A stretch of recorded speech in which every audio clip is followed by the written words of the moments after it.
The future, a world where the quest for truth has ended. Do you believe in the supernatural, Mr. Vandarius? I'm not surprise! The Shader will bring hell to Earth for thousands of years. Shock Division, kill them all! Spirit Blade, a full-cast audio drama. Download the Legacy Edition of Spirit Blade for free at spiritblade.com. Hey guys, Peter Franson here from christiangeekcentral.com and Spirit Blade Productions, continuing my celebration of what I'm calling UN-E3 2020. This time I'm reacting to the Upload VR showcase, which is all about VR games. VR really isn't, or hasn't been on my radar much in the past. This might be the first year that I'm starting to think that I could eventually get a VR headset of some kind. I really want to see the technology advance to the point where it's not a hassle to use and the cost drops significantly, and also the games that are being made for it are worth the investment and will provide a lot of time and value for the money involved. The first game that jumped out to me actually wasn't part of the showcase proper. It was part of the pre-show where they were showing games that had already come out or come out recently, and one that just came out June 4th is called The Wizard's Dark Times.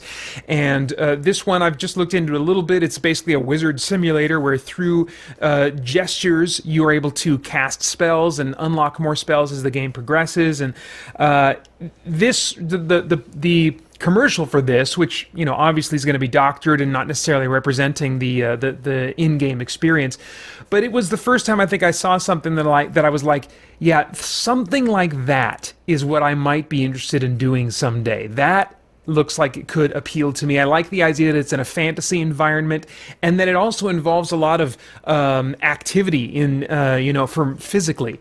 I think that could be a really cool thing for geeks to see and experience more of in the future, that something cool and interactive that will get our bodies moving, get our blood flowing and our heart pumping and, get us breathing a little bit, a little bit of a workout is what I'm getting at, but while enjoying a cool fantasy simulated experience. And so I think that The Wizard's Dark Times is probably a step in the direction that I would like to go in if I were to play VR, and that I think would be good just in general to have those kinds of experiences for all kinds of geeks. Let's see here. Operencia the Stolen Sun. This is a game that I just got a few months ago on PlayStation 4 and put up a trial and error review for it. Or not a trial and error, but some kind of like first impressions review. Anyway, I like this game, but it's coming to VR now. It says coming soon, so no specific date, to PSVR, Steam VR, and Oculus. And that, again, is the kind of thing that I would be interested in playing in VR, a full-length RPG experience. Now, how is that going to translate from a grid-based, turn-based dungeon crawler into a VR experience? I don't know. From the promo that they showed, it wasn't clear to me how action selection would work, which would be kind of like the big thing. In the Wizard's Dark Times promo, you are using gestures to cast spells, but what is that going to look like in Operencia, The Stolen Sun, which is a turn-based thing? Are you going to be using your VR hand to push buttons and that's, the big experience? Or are they going to try and do some kind of a simulated experience, even though you're controlling not just a single character through VR, but a party of characters? So I don't know what that experience is going to be like, but I'd like to see more games like that brought to the VR experience. That would certainly come closer to enticing me.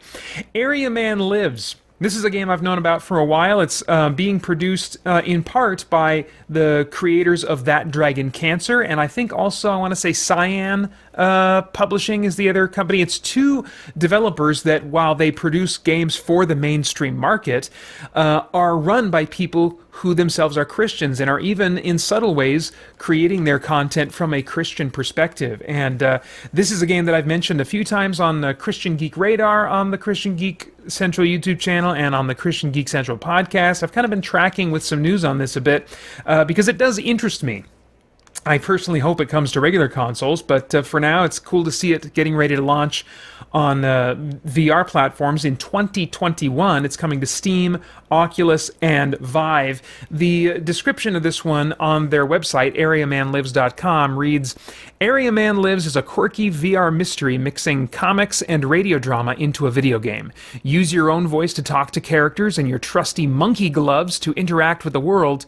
Using your own blah, blah, blah. You begin to piece together what's happening in this decidedly odd town on the Oregon coast. If you could live inside a classic radio drama, talk to its invisible characters, and interact with the environments the story painted in your mind, you might find yourself in a world like Area Man Lives.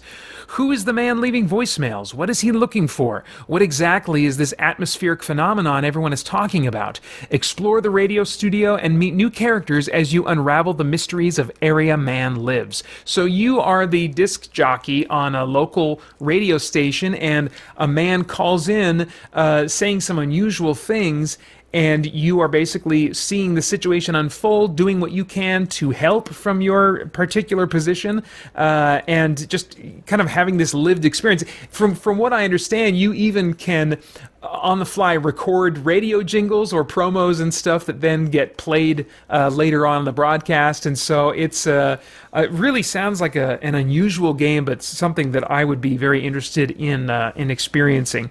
Let's see. And the last game that jumped out from this presentation for me is called Lofa. This is a cyberpunk game. Think Blade Runner, and think Blade Runner a lot, because that very much looks like its primary inspiration.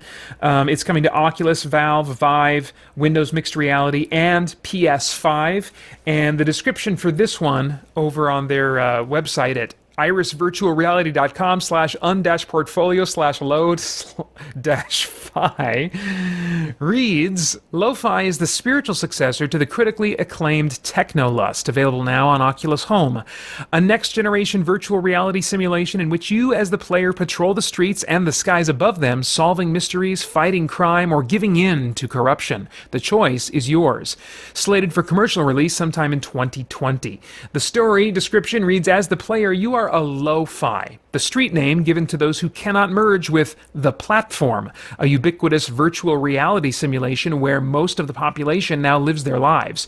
You are a police officer and have been transferred to a particularly crime-ridden section of City Block 303. The only inhabitants of note in your jurisdiction are other Lo-Fi, and the human intelligence or lower artificial life forms who have remained among the citizens after the AI singularity. I mean, I think that description really jumps out to me. You know, cyberpunk is meant to be kind of a cautionary tale about what the future could become. And this idea of everyone existing in a virtual reality platform, except for, the have-nots that, aren't able to live their lives there, could be where we're headed. But I think also the value in cautionary tale, science fiction, is what it says about where we are just a little bit right now. And I have watched, I think, for the last 10, 15 years as seemingly our social skills either atrophy or are simply revealed to be as broken as they are, with the internet and social media becoming what it has become. And so I think a game like this is very, very relevant, at least in terms of its concept. I don't know what the execution will be like, but based on the trailer, you can consider me very, very interested in finding out more as it comes out. That's all I have to share about the VR upload showcase. If you're a patron over at patreon.com/spiritblade Productions, just keep an eye out there. The Steam Summer Game Festival has begun, and there are a ton of games, many of which that already caught my interest from previous events so far during UN-E3, that have demos available to check out. And I plan on trying at least to play some of those, to stream myself playing those, and then later the archived version I do plan to upload to the Christian Geek Central YouTube channel for everyone to see. But if you're interested in watching me live, then you want to go over to patreon.com, and anyone at the $1 level and higher should be able to see me trying to make that happen. I don't know, my PC is not built to play computer games, it's not spec'd out for that, but I'm going to try and get running the ones that I can and see if I can get those streaming for you guys to watch me fumble around with. So, and then later on this week, there's a bunch of stuff coming. EA, there's a bunch of developer stuff going on with the Steam Game Festival, but yeah, the EA Play event on Thursday, the Baldur's Baldur's Gate, further gameplay demo. There's a bunch of stuff. So just stay tuned here at Christian Geek Central for more. Be sure to subscribe and click that notification bell so that you're notified when a new video goes up and you do not miss it. Thanks a lot. Bye-bye. The future, a world where the quest for truth has ended. Do you believe in the supernatural, Mr. Vandarius? Surprise! The Shader will bring hell to Earth for thousands of years. Shock Division, kill them all! Spirit Blade, a full cast audio drama. Download the Legacy Edition of Spirit Blade for free at spiritblade.com.